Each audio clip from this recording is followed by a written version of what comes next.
আসসালামু আলাইকুম। বাংলাদেশের মানুষের একটা ধারণা আছে বাংলাদেশে শুধুমাত্র ইসলামী ব্যাংকিং নামেই আছে, এর প্রয়োগ নেই। এবং বর্তমানে ইসলামিক ব্যাংকিং নিয়ে আপনার চিন্তা ভাবনাটা মানুষের সামনে একটু তুলে ধরবেন। ওয়ালাইকুম আসসালাম। আসলে বাংলাদেশে ইসলামী ব্যাংক অনেকে মনে করে যে ইসলামী ব্যাংক শুধু নামে আছে, কিন্তু এটার কোনো কার্যক্রম বা এর যে শরিয়া বিধিবিধান এটা সঠিকভাবে পালন করা হয় না। এটা আসলে ধারণা। কারণ আপনি যদি এই মুসলিম যেখানে সংখ্যাগরিষ্ঠ দেশ, সেখানে যদি ইসলামী ব্যাংক না থাকে, সেক্ষেত্রে আপনি তো যে নন ইসলামী ব্যাংকে তো ব্যাংকিং করতে বাধ্য থাকবেন। কিন্তু যখন ইসলামী ব্যাংক আছে, এটাকে আপনাদের সাপোর্ট করতে হবে। আর ইসলামী ব্যাংক আসলে শরিয়া পরিপালনের দিক থেকে, শরিয়া আইনের দিক থেকে কোনো ঘাটতি নেই। ঘাটতি হচ্ছে এটা পালন করার ক্ষেত্রে মানুষ এটা আপনি কতটুকু অ্যাপ্লাই করে।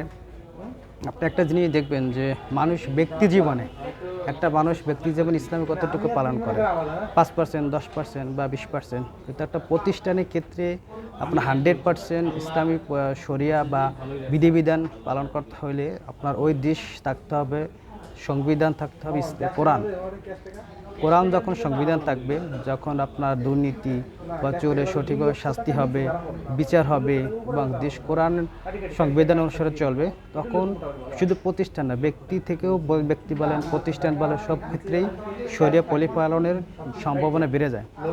কিন্তু দেখেন, যখন আমাদের দেশ কিন্তু আসলে কোরআন আইন না, এখানে ইসলাম শরিয়া বা একটা প্রতিষ্ঠান যখন ইসলামিক ব্যাংকিং করে, তখন দেখা যায় যে সামাজিক একটা চাপ থাকে, রাষ্ট্রীয় চাপ থাকে এবং বিভিন্ন প্রকার লোকের এখানে প্রভাব থাকে। তবে ইসলামী ব্যাংকগুলো চেষ্টা করে ইসলামী শরিয়া পালন করার জন্য।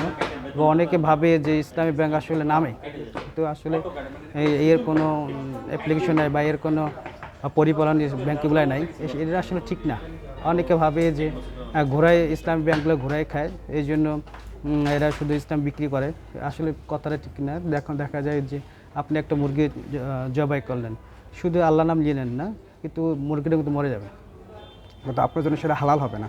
তো আপনি যখন এই সেম মুরগিটা যদি আপনি আল্লাহ নাম দিয়ে জবাই দেন, সেক্ষেত্রে দেখা যায় হালাল হয়ে যাবে, আপনার জন্য এটা বৈধ হবে। সেমভাবে ইসলামী ব্যাংক যেটা আপনি নন ইসলামী ব্যাংক যেখানে ইনভেস্ট করে, ইসলামী ব্যাংকের ইনভেস্টের সিস্টেমটা একটু আলাদা। ইসলামী ব্যাংক পড়তে ইসলামী একটা শরিয়া বোর্ড আছে এবং অন্যান্য নিয়ম পালন করা হয়, কিন্তু এখানে এটা ডিপেন্ড করে আসলে মানুষের উপরে। মানুষ ইসলামের বিধিবিধানকে আসলে কীভাবে অ্যাপ্লাই করে, কীভাবে তারা সঠিক পালন করে। ইসলামী আইনে কিন্তু এখানে কোনো সমস্যা নেই, এসব পরিপালন আসলে শিখবো হয়েছে কিনা। তবে প্রত্যেকটা ইসলামী ব্যাংক যদি ইসলামী শরিয়া বোর্ড যেভাবে আপনার বিধিবিধান দেয়, সেটা যদি সঠিকভাবে পালন করে এবং ইসলামিক শরিয়া যেটা অডিট হয়, এটা যদি সঠিকভাবে পালন করে, তো ইসলামিক ব্যাংকগুলো আসলে 100% ইসলামী শরিয়া পরিপালন করা সম্ভব। এটা ডিপেন্ড করে প্রত্যেকটা ব্যাংকের ম্যানেজমেন্টের উপরে। তারপরে ব্যাংকের ডিরেক্টর যারা আছে, চেয়ারম্যান যারা আছে, তারা যদি সঠিকভাবে তাদের সৎ ইচ্ছা থাকে যা আমার ব্যাংকটা 100% ইসলামী শরিয়া পরিপালন অনুসারে পরিচালনা করা হবে, তাহলে আশা করা যায় এটা সম্ভব। এটা কঠিন কিছু না, কিন্তু সৎ ইচ্ছার অভাব। আমি বলবো এখানে সৎ ইচ্ছা থাকলে প্রত্যেকটা ব্যাংক, যদি ইসলামিক শরিয়াভিত্তিক ব্যাংক আছে, তারা সঠিক সম্পূর্ণভাবে 100% শরিয়া পরিপালন করতে পারে। আরেকটা কোশ্চেন আপনার কাছে ছিল যে বাংলাদেশে একটি সম্মিলিত ইসলামী ব্যাংক সরকারি রাষ্ট্রায়ত্ত এটা যাত্রা শুরু করেছে, এটা নিয়ে আপনি কি বলতে চাচ্ছেন, আপনার চিন্তা ভাবনা? বাংলাদেশের সরকার একটি যুগোপযোগী সিদ্ধান্ত নিয়েছে যে বাংলাদেশ সংখ্যাগরিষ্ঠ দেশ, সেখানে একটা আসলে সরকারি কোনো ইসলামী ব্যাংক নাই। এবার একটা সুযোগ এসেছে, সরকার যদি কাজে লাগায়, এবং এটা আসলে ভালো উদ্যোগ বলা যায়। বাংলাদেশ গভর্নমেন্ট একটা ভালো উদ্যোগ নিয়েছে যে সরকারি একটা ইসলামী ব্যাংক থাকবে। এটা কী হয়, সরকারি ইসলামী ব্যাংক থাকলে মানুষ দেখা যায় সরকারি ব্যাংকের উপর মানুষের ট্রাস্ট বেশি।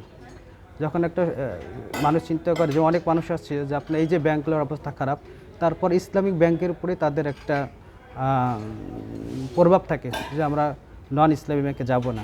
সেক্ষেত্রে যখন জনগণ একটা সরকারি ইসলামী ব্যাংক পাবে, সেক্ষেত্রে মানুষের ট্রাস্ট বাড়বে বা সেখানে সরকার নিয়ন্ত্রণ থাকবে। এটা ভালো। এটা বাংলাদেশ ব্যাংক চেষ্টা করে যাচ্ছে, যে এমন শোনা যাচ্ছে যে বাংলাদেশ ব্যাংকের কর্মকর্তারা যারা এই সম্মিলিত ইসলাম ব্যাংক নিয়ে কাজ করতেছে, তারা রাত 10টা-11টা পর্যন্ত কাজ করে যাচ্ছে। এটা পাবলিকের জন্য কাজ করে যাচ্ছে। সরকার সদিচ্ছা পোষণ করতেছে যে আসলে একটা শরিয়া ইসলামী ব্যাংক হলে মানুষের যে এই ব্যাংকিং, যে এই 5টা ব্যাংকের যে কর্মকর্তা আছে এবং কাস্টমার আছে, তারা তাদের ট্রাস্ট ফিরে পাবে। আমি আশা করি সম্মিলিত ইসলামী ব্যাংক মানুষের আস্থা অর্জন করতে পারবে এবং সামনে পথ চলা ভালো হবে। Thank you.